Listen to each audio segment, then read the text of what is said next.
बहुत वर्ष पहले की बात है। एक छोटे से गांव में एक भूतिया महल था।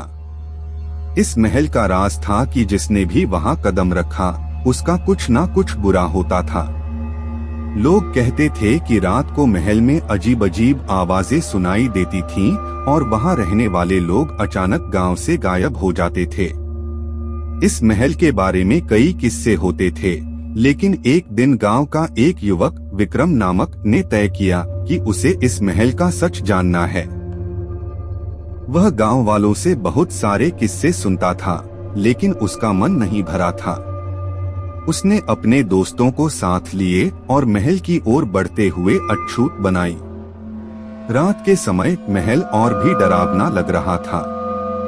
विक्रम ने अपने दोस्तों से कहा, हमें इस महल के अंदर जाना होगा और इसका राज जानना होगा।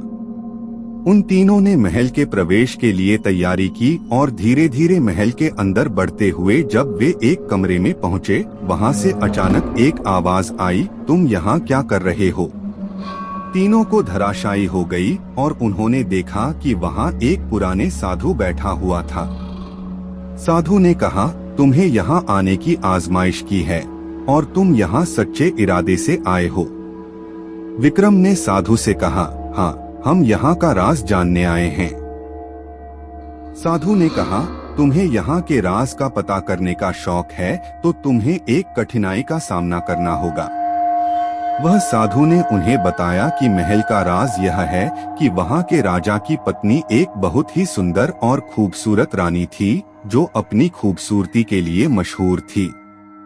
लेकिन उस रात उसकी मौत हो गई थी और उसकी आत्मा महल में फिरती रहती है।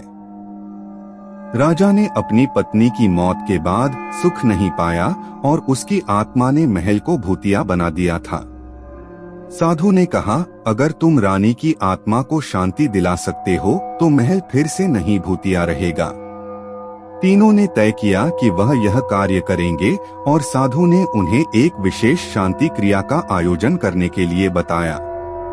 शांति क्रिया के दिन तीनों ने साधु के मार्गदर्शन में आत्मा को पुकारने का आयोजन किया। वे लौटते समय एक अद्भुत घटना हुई।